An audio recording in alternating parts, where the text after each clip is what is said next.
La Organización Mundial de la Alergia calcula que para el 2025 la mitad de la población mundial va a sufrir trastornos de alergias. Así de importante es este tema del cual vamos a hablar. Hoy es el Día Mundial. Algo ya sabemos, pero algunas otras cosas no. Por eso tiene la gentileza de atendernos la doctora Cecilia Cavallo de la Asociación de Alergia del Litoral.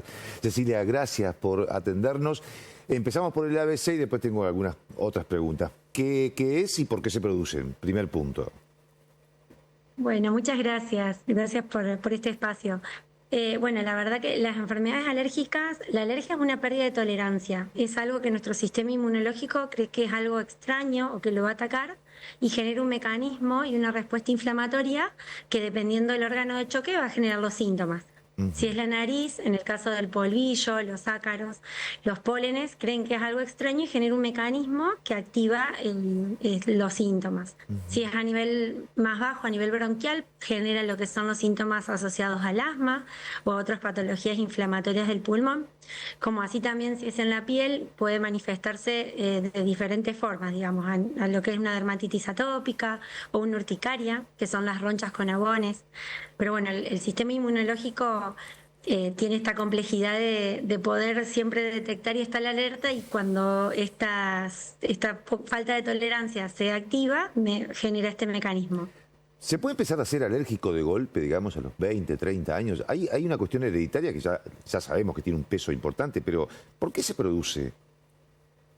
Sí, en verdad, digamos, la cuestión genética no la podemos modificar, y sí sabemos que si uno de nuestros padres es alérgicos, tenemos el 50% de tener, digamos, de uno ser alérgico, el 50% de tener hijos con alguna predisposición a tener alergias, y si ambos padres, mamá, papá, son alérgicos, en verdad es casi el 90%. O sea que genéticamente en la población mundial va a ir aumentando, sobre todo por la asociación. Que esta es una predisposición a hacerlo.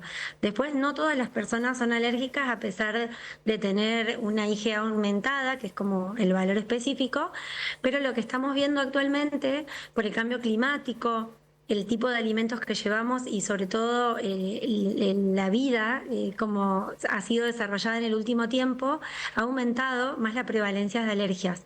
Y esto se estima, por eso como decías anteriormente, que en el 2050 la mitad de la población sea alérgica, y actualmente estamos viendo eso. Y puede aparecer en cualquier momento de la vida. Lo más común es que aparezca en la primera infancia. En el nacimiento, hasta los 3, 4 años, es como el primer camino que empieza a hacer lo que se le llama la marcha atópica. Y uno ya sabe que puede después desaparecer y mejorar a lo largo de la vida o no, de continuar con la alergia. Y en muchas oportunidades estamos viendo enfermedades alérgicas de inicio tardío, quizás a los 40 o a los 60 años. Y no necesariamente debutar con síntomas de rinitis, sino capaz que una alergia a un medicamento o alergia alimentaria. Puede manifestarse de diferentes formas. ¿Y qué podemos hacer? O sea, sabemos que no se cura, sabemos que podemos tener terapias que mejoren la calidad de vida. Sí, tal cual. Hoy en día, la verdad que hay muchos tratamientos, y lo que uno trata sobre todo es mejorar la calidad de vida, porque muchas veces, sobre todo el paciente con rinitis alérgica, está acostumbrado a respirar mal, o en los casos de primavera y otoño, cuando hay los cambios estacionales, estar acostumbrado a que su sintomatología empeore. Y bueno, lo más importante sobre todo es primero hacer un diagnóstico correcto y saber a lo que uno es alérgico, para poder identificar y también hacer un tratamiento dirigido. ¿Y eso cómo se hace? ¿Cómo se hace? Digamos, ¿hay análisis específicos para ver a qué soy alérgico, por ejemplo? Sí, sobre todo uno cuando sospecha con la historia clínica del paciente, dependiendo qué es lo que uno busca, si es un alérgeno ambiental o si es una alergia alimentaria o si fue por picadura de algún insecto, tenemos pruebas por laboratorio, que con un laboratorio específico nos ayuda y nos orienta, pero no es solamente, eso tiene que ir acompañado de pruebas cutáneas, que se le llama prick test, o las pruebas de alergia, como suelen decir los pacientes, de las gotitas, que se suele poner en el antebrazo. Los antígenos, cada gota en verdad es la proteína de ese polen o de ese alimento o del ácaro o del insecto, de lo que uno está buscando, la respuesta inflamatoria. y al estar en contacto con la piel genera un mecanismo que activa todo este mecanismo inmunológico que hablamos y se genera una roncha, que eso es por liberación de la histamina, que es lo que hace que active todo esto.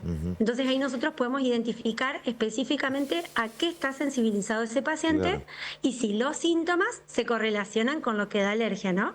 Porque también puedo estar sensibilizado y no tener síntomas asociados. Claro. Estos síntomas que son, tal vez, te pregunto, ¿son los más frecuentes? Esto de la rinitis, el estornudo, esos son los más frecuentes.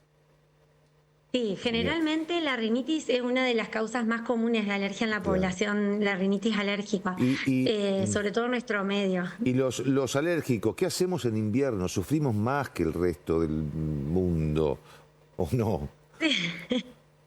Sí, en verdad es digamos, es una época más fuerte y sobre todo que le tenemos que sumar que también hay más cuadros virales que son rinovirus, entonces también van a la nariz y activan. Y muchas veces el paciente no sabe si es de su alergia de siempre o si sus síntomas están asociados a algún proceso viral o de gripe que en esta época suele acompañar.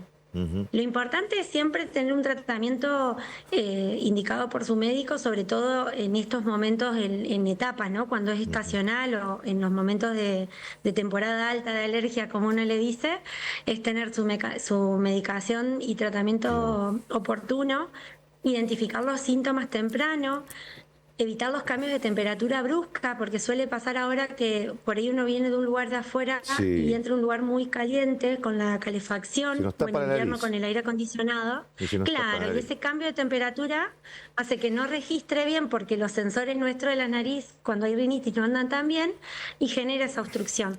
Entonces siempre que haya un tratamiento, o sea, un ambiente acorde, si uno va a hacer actividad al aire libre, siempre tratar de usar barbijo o protector bucal, sobre todo para que el aire frío en esta época de invierno no impacte y genere sobre todo más congestión o síntomas asociados. En el caso del paciente que es alérgico a los pólenes, saber que en temporada polínica al aire libre está más expuesto, entonces elegir siempre las primeras horas del día y no las horas más tardías, que suele estar más alto en la calidad del polen, y todo lo que pueda ser ambiental que ayude.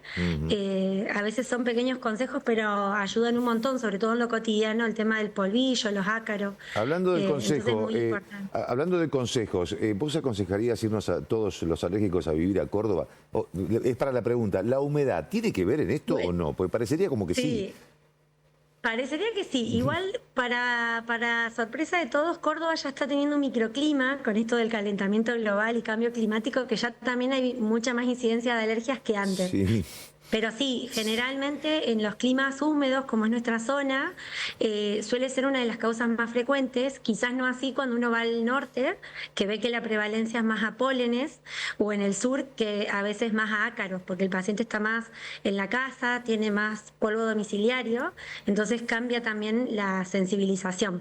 Pero en nuestro medio, el tema de los hongos ambientales, ¿no? No sobre los hongos de la casa, sino los ambientales, suelen ser una causa muy frecuente de estar sensibilizado para la rinitis y para el asma. La última, Ceci, muy breve. Algo lo mencionaste recién. ¿Las alergias alimentarias o alimenticias se están incrementando? ¿Puede ser? ¿Esto es así? Sí. La verdad que sí, en este último tiempo, en los últimos años, cada vez es más alta la frecuencia. Antes era más comunes en los niños, es la primera manifestación muchas veces entre los 6 meses de vida hasta los 2 años, sobre todo lo que es leche, huevos, soja y trigo, pero esta se autolimita porque el cuerpo cree que es algo extraño y actúa con este mecanismo que luego se supera. Y también esto un poco viene, que veníamos hablando del cambio climático, la forma de que la persona llega al mundo. Si viene por cesárea, tiene más predisposición que si es un parto natural. Es más común en los niños que se le da fórmula temprana de alergia alimentar, fórmulas maternas y no lactancia materna, también influye. Sí, hay un montón de datos que no es lo mismo también cuando uno vive en zonas rurales o en las ciudades, porque eso también altera nuestra microbiota y favorece a las alergias. Y en los adultos estamos viendo también mucha alergia al trigo, por hipersensibilidad, no celíacos, que quizás también va un poco de la mano de la manipulación de los alimentos y que nuestro cuerpo ultraprocesados. No los puede procesar y genera estos mecanismos de alergia que estamos viendo muy frecuente ahora en gente gente adulta, que Claro. antes no era tan frecuente. Cecilia, Como así también frutos secos, mariscos. estamos cada vez más complicados en muchos aspectos. Cecilia, gracias. Sí, sí. Gracias por... Pero por hay tratamiento, Sí. así que no se asusten. Bien, gracias por tanta información, muy Bueno. amable. No, por favor, un Gracias, gusto. un Gracias a cariño. ustedes. Que tengan buenas noches. Seguimos. Hasta